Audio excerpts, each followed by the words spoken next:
contracted professionals who facilitate the field administration of the KCSE examination through their various roles.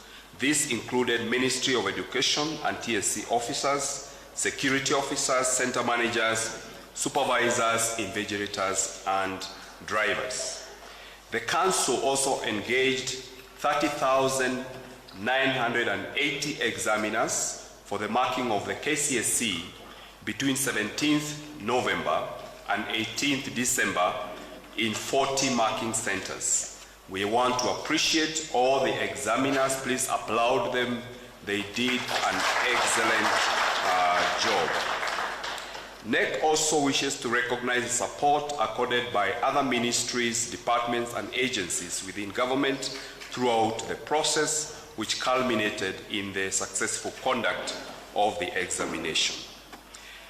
CSR, let me now turn to this year's examinations and assessments, because the rest will be handled by the CS, and say that our biggest challenge is always registration of candidates.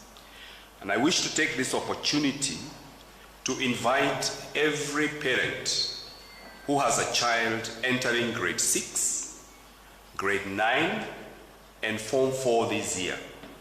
Please take an interest in finding out if your child has been registered. We are going to open the portal for registration in February, and this will happen between February and March.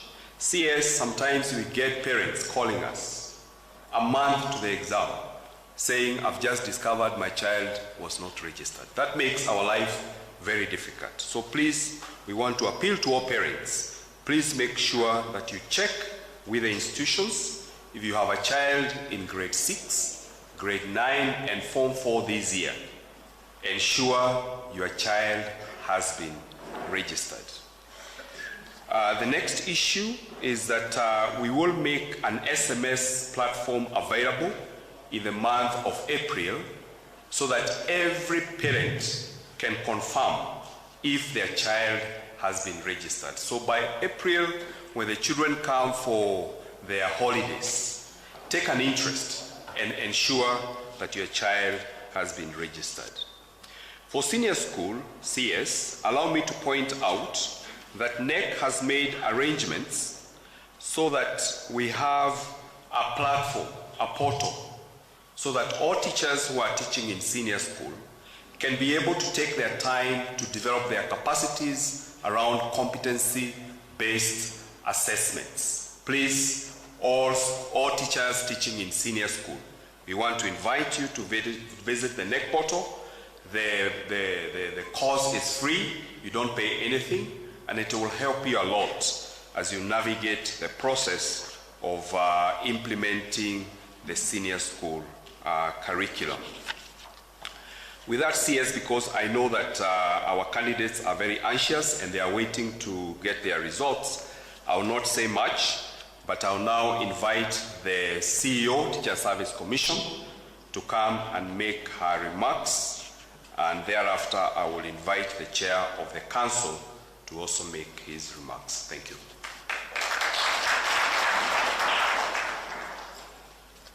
Our Cabinet Secretary for Education, Honorable Julius Migos Ogamba, our Principal Secretary, Ambassador Professor Bitok, our Chairperson, NEC, Professor Julius Nyabundi, the CEO NEC, and all other CEOs present, fellow NEC Council members, senior staff from Ministry and TSC, members of the press, good morning.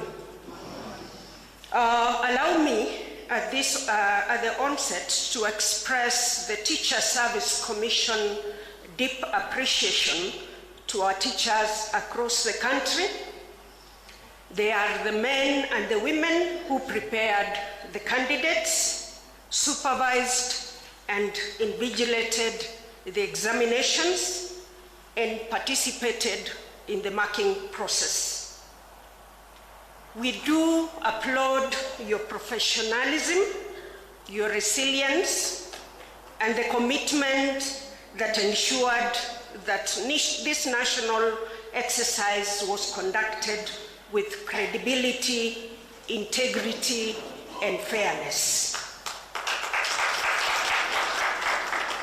In 2025, the Commission vetted and released 77,600 of you, comprising center managers, supervisors, invigilators, to man the national examination.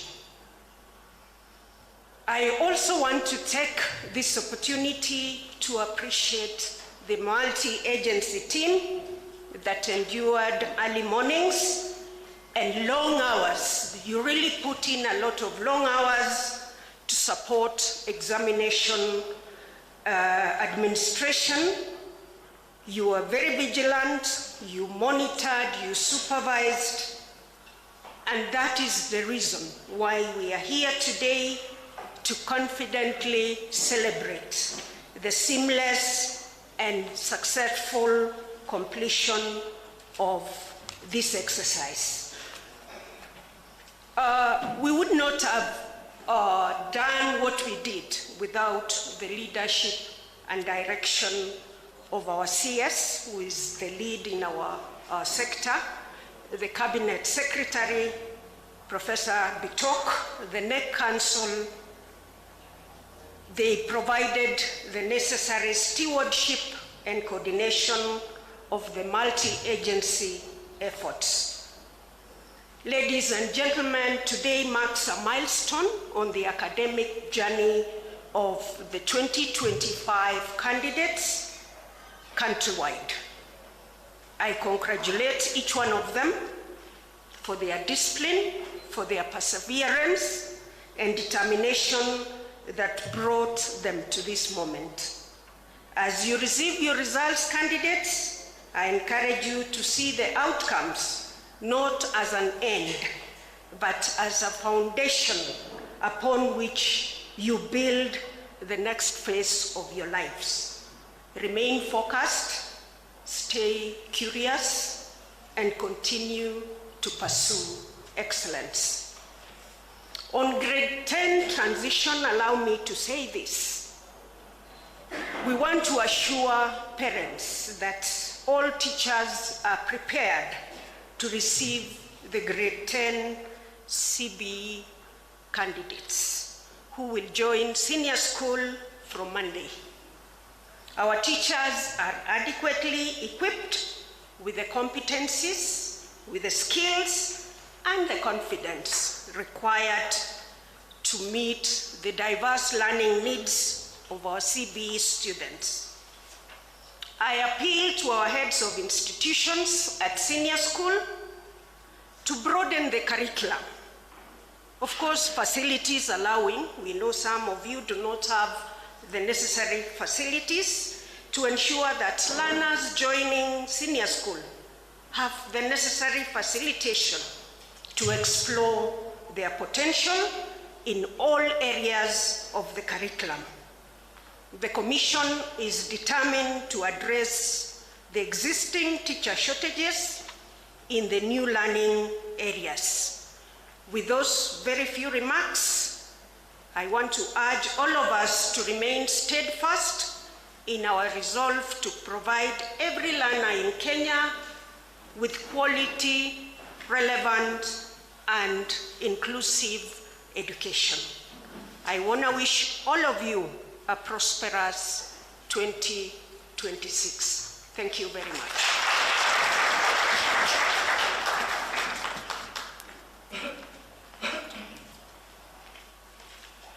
Thank you very much, Evelyn. I now want to invite the Chair of the Council, Professor Nyabundi, to come and make his remarks, and then invite the PS.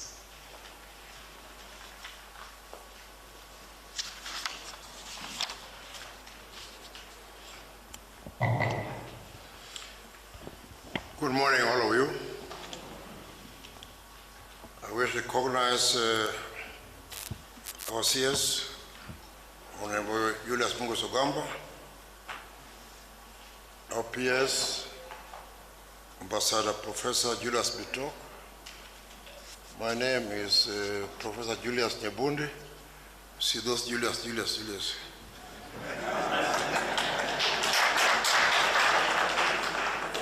All other protocols observed. The CS, Mr. CS, the CEO of NEC has talked. The teachers and the schools did their work in preparing the candidates for the examinations. They did a good job at their level. NEC has done its job in setting, administering, and now being ready to release the results. Today, our role is to release these results as a realization of the ultimate fruit of these efforts. As the chairman of the council, I wish first and foremost to introduce my members who are here. It's a very powerful council. First of all, I have my first and foremost member is none other than my PS, Professor Ambassador. Please, everybody knows him by now. My other member is none other than the CEO of TSE, the largest employer in this country. There are other members who are not here today, but I have Mr. Zephaniah Koech, my member, and ultimately we have the CEO of NEC himself, Dr. David Njegere, who has done a commendable job along with his members to bring us this far. We are here today to release results, and this responsibility is bestowed upon the CS, accompanied here with his senior members of the ministry and other agencies. I want to recognize my colleague, Dr. Wahome, who is in charge of COOPS, and anybody else who is here, any other CEO of the agencies who is here today. We appreciate your efforts. We all work together as a ministry. The responsibility of releasing these results is bestowed on the CS. And therefore, I want to take this opportunity to invite the PS, who will then invite the CS to do what we are all here for. Thank you very much, Mr. PS.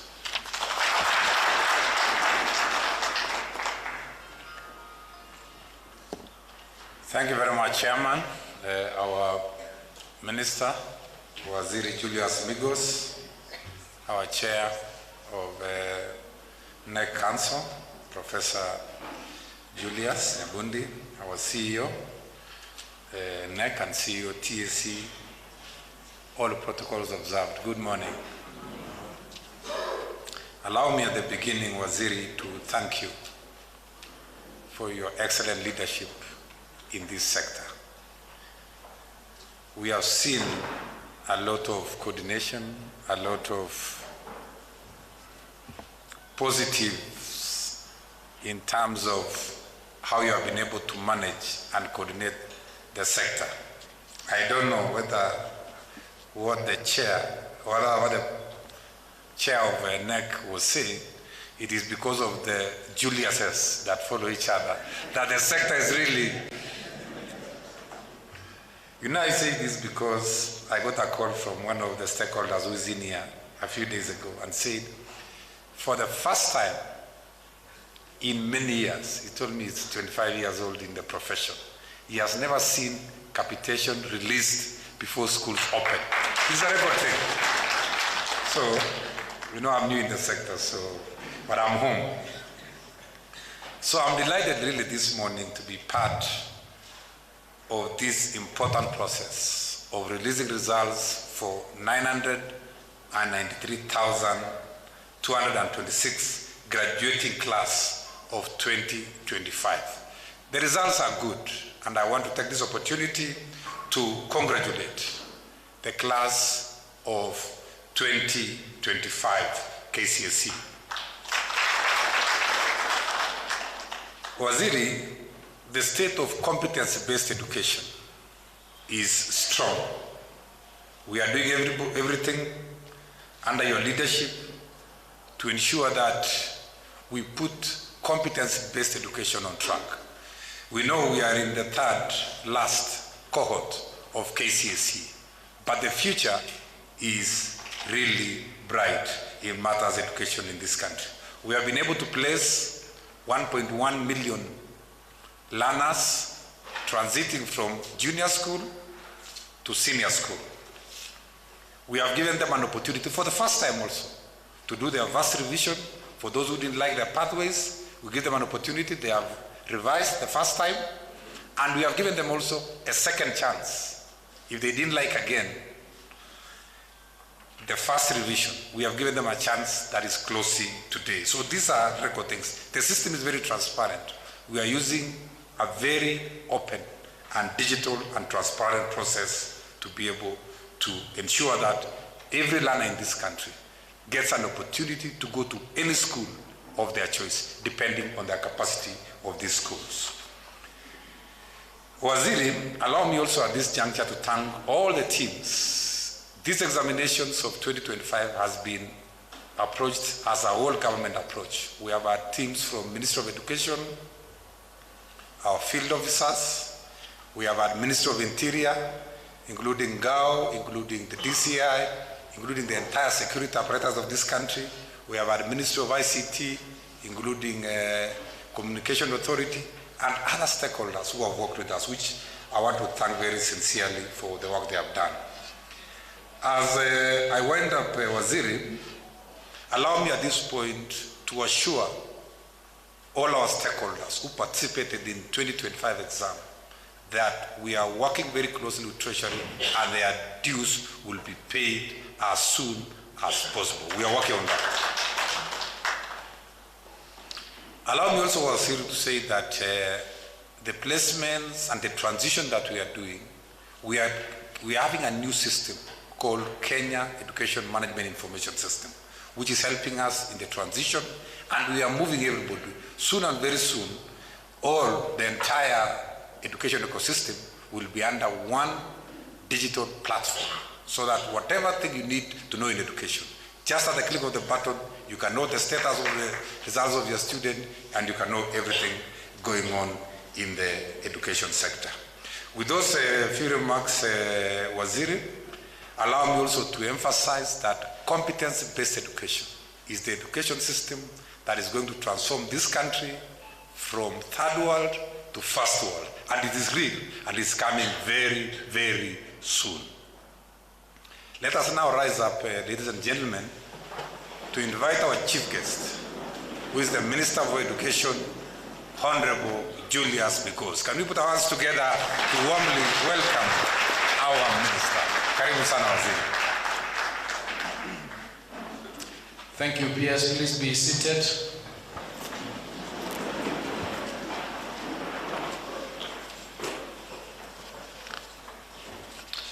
The Principal Secretary, the State Department for Basic Education, Ministry of Education, Ambassador Professor Julius Bitok, our area MP, Professor Phyllis Bartow, the Chairperson of the Kenya National Examinations Council, Professor Julius Nyabundi, the Chief Executive of the Kenya National Examination Council, Dr. David Njengere, the Acting Chief Executive Officer of the Teachers Service Commission, Dr. Evelyn Mitei, the CEO KUPS, Dr. Mercy Wahome, distinguished guests, ladies and gentlemen, good morning. Good morning again. Ladies and gentlemen, examination and assessments have always stood at the heart of education. They serve not merely as a measure of learning, but as a compass that guides the nation's future. As the Kenya Certificate of Secondary Education KCSE examination draws to a close with the phasing out of the 844 system, we recognize its historic role in shaping generations of learners. Yet, education must always evolve to meet the demands of a dynamic world. The transition to competency-based assessment marks a decisive step forward, one that shifts our focus from rote memorization to the demonstration of skills, values, and knowledge that empower learners to thrive in the 21st century.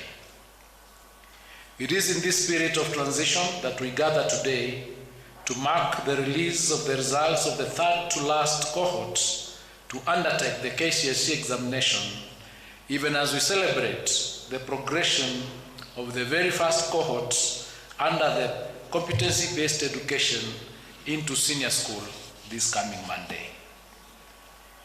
This moment stands as both a culmination of a long-standing tradition and the dawn of a new era, affirming our collective commitment to assessments that not only measure achievement, but also nurture the competencies required for the future. Ladies and gentlemen, I wish to extend my profound gratitude to all sector stakeholders who year after year have demonstrated unwavering dedication in preparing our KCSE candidates and ensuring the successful and seamless administration of the national examinations.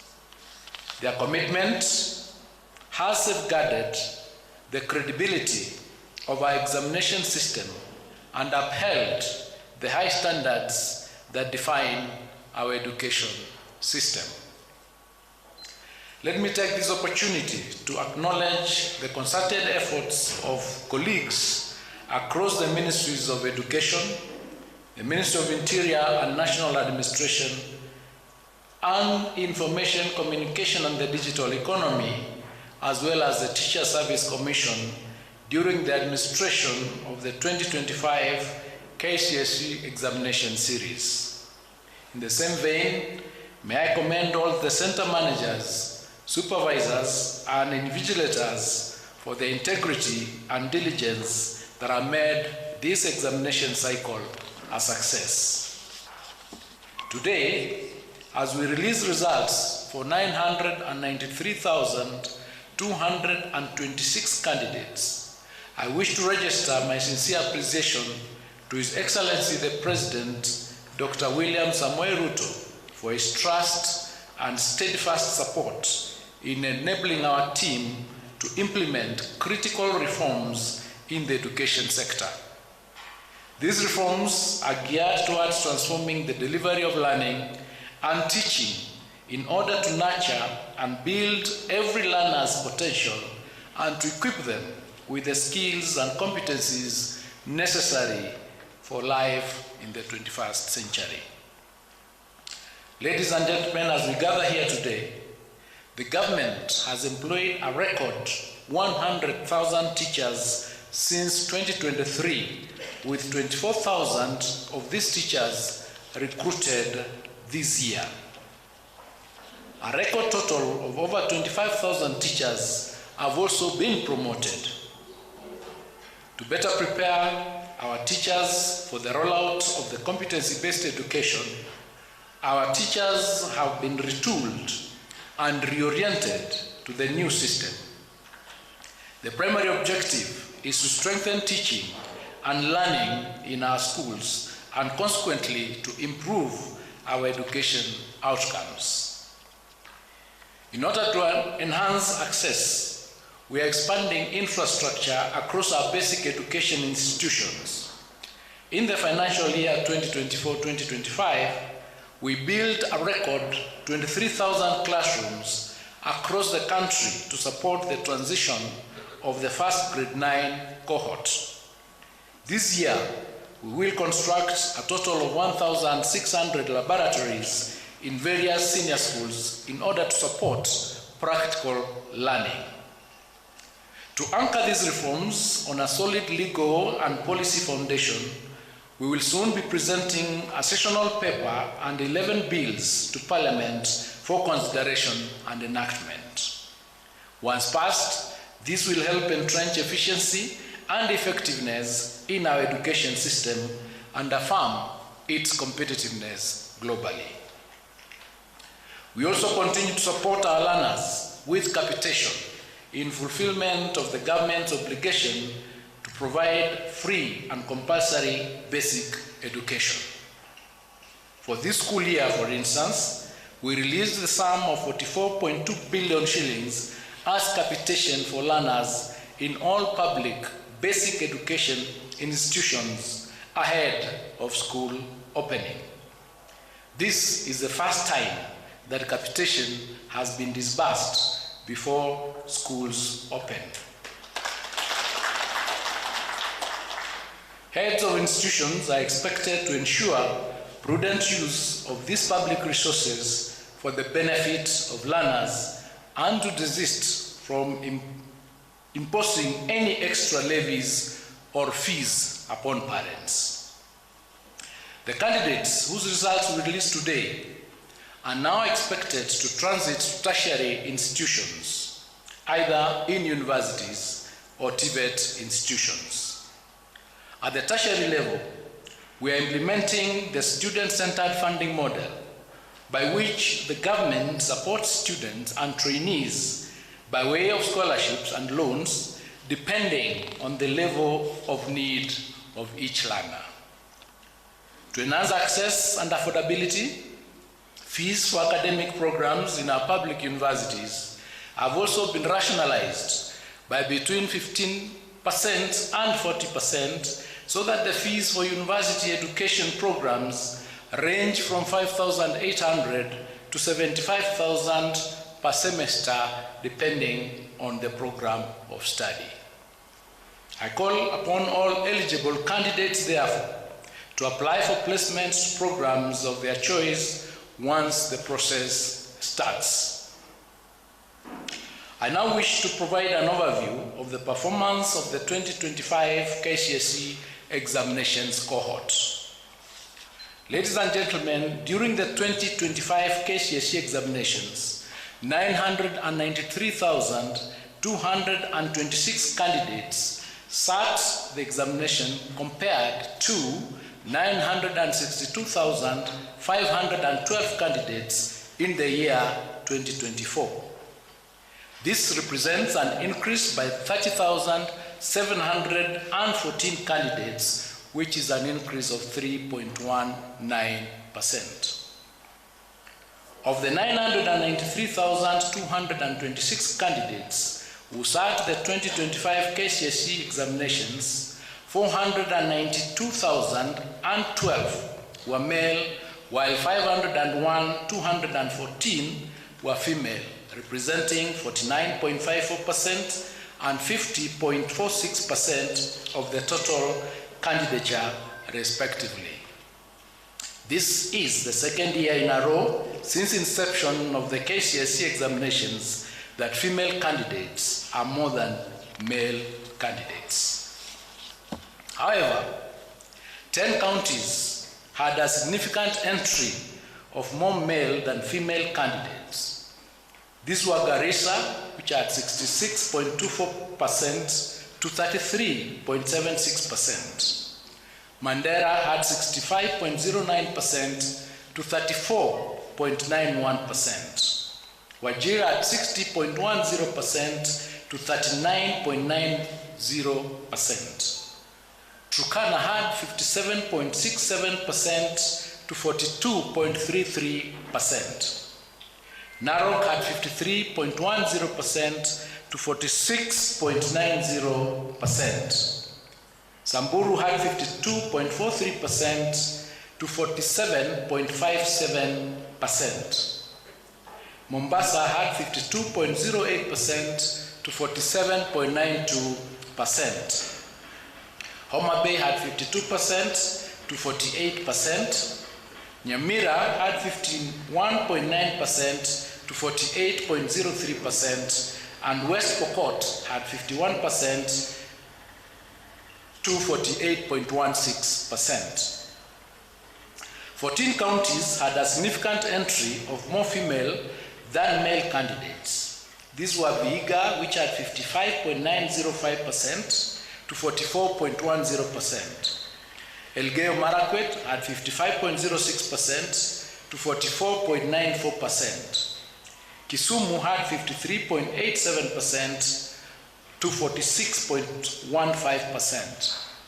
Kiambu had 53.23% to 46.77%. Kwale had 53.19% to 46.81%. Nairobi had 52.90% to 47.10%. Kakamega had 52.47% to 47.53%. Meru had 52.22% to 47.78%.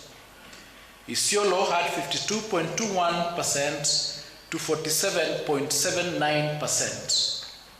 Uasin Gishu had 52.14% to 48.26%. Busia had 51.72% to 48.28%, and Tharaka Nithi had 51.57% to 48.43%. 23 counties, however, recorded near perfect gender parity, which counties were Lamu, Marsabit, Embu, Tana River, Laikipia, Kisii, Baringo, Migori, Trans Nzoia, Nandi, Kajiado, Taita Taveta, Kericho, Siaya, Kilifi, Bomet, Nyeri, Nyandarua, Murang'a, Nakuru, Kirinyaga, Bungoma, and Makueni. The number of candidates aged 16 years and below increased from 20,546, which was 2.13% in the year 2024, to 26.391 or 26,391, which is 2.65% in the year 2025. The highest percentage of candidates registered for 2025 KCSE examinations were within the appropriate age bracket of between 17 and 19 years, constituting 716,048, which is 72.02% of the total candidature. In the year 2025 KCSE examinations, 17 subjects recorded a significant improvement in performance, similar to the number of subjects that recorded significant improvement in 2024. 11 subjects recorded a significant decline in performance in the year 2025 compared to 10 in 2024. Female candidates recorded better mean score performance than male candidates in the following 6 subjects. That is English, Kiswahili, Kenya Sign Language, Home Science, CRE, and Arts and Design. Male candidates recorded better mean score performance than female candidates in 11 subjects, namely Mathematics, Alternatives A and B, Biology, and Biology for the Blind, Chemistry, General Science, History and Government, Geography, IRE, Building and Construction, and Business Studies. The performance of male candidates was comparable to their female counterparts in the following 7 subjects: Physics, Agriculture, Computer Studies, French, German, Arabic, and Music. The number of female candidates registered in the following 5 subjects was too small to allow for a meaningful comparison of performance with their male counterparts. That is metalwork, power mechanics, electricity, drawing and design, and aviation technology. As has been the case since 2023, KCSE examination, the 2025 KCSE examination results have been graded using the reviewed grading system, in which the overall grade at KCSE examination considers mathematics, the best performing language among English, Swahili, and Kenyan Sign Language, and the best performed 5 subjects. There were 1,932, which is 0.19% candidates who obtained an overall mean grade A plain in the year 2025 KCSE examination. This is an improvement as compared to 1,693, which is 0.18% candidates who scored plain A in 2024.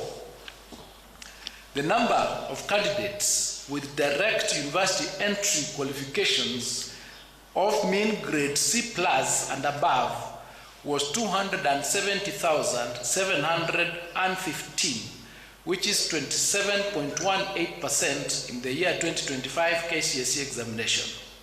This is an improvement compared to 246,391, which was 25.53% in the year 2024. The number of candidates with grade C minus and above was 507,131, which is 50.92% in the year 2025 KCSE examination, compared to 476,889, which was 49.41% in the year 2024.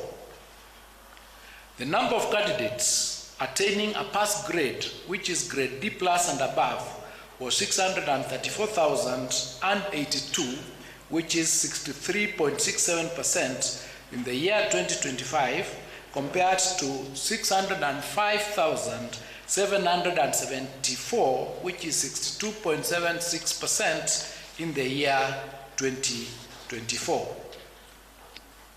National schools produced the highest number of candidates with an overall mean grade of A, which was 1,526, followed by extra county schools, which had 197, and private schools, which had 185.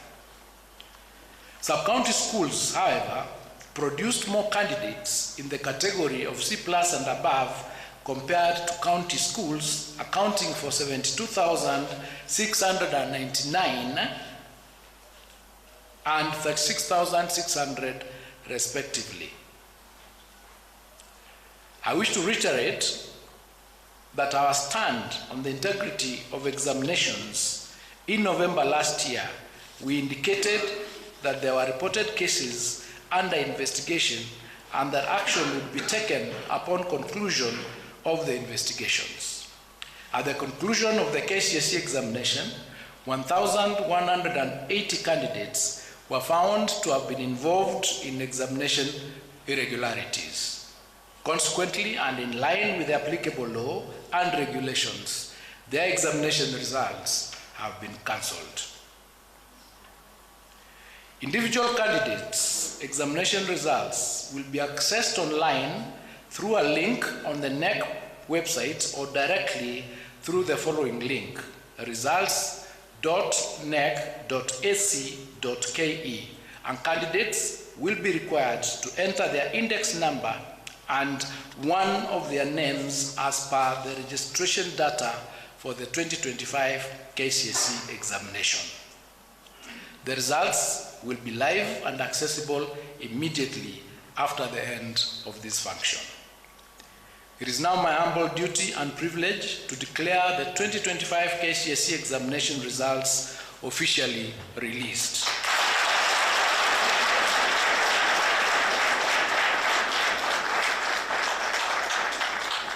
I wish all the candidates success in their future endeavors, and to all of you, Happy New Year, thank you, and God bless you.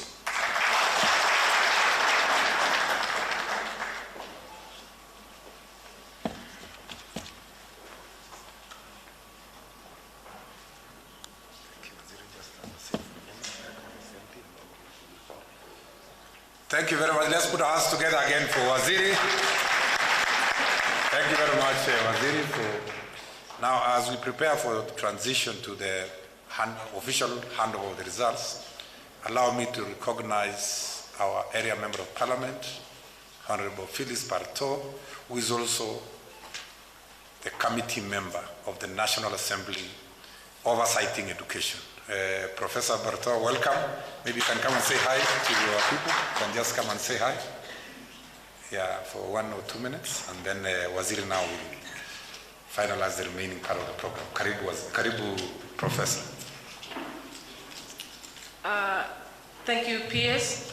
Let me write on the protocol already observed and use this opportunity to welcome all of us to Chebisas High School. Chebisas is the only national school in Moibeni constituency, and Buenos Aires, it's a great honor for you to bring the results, the release of results to Moibeni constituency this day. And I'm glad that I have heard that the students or our schools in this region were not involved in any examination malpractice. And I want to thank our principals, our teachers, and all those who participated in the examinations, the security, all the way, for a very credible exercise. And I'm very proud, as the area member of parliament, I'm very proud of my people of Moibeni constituency.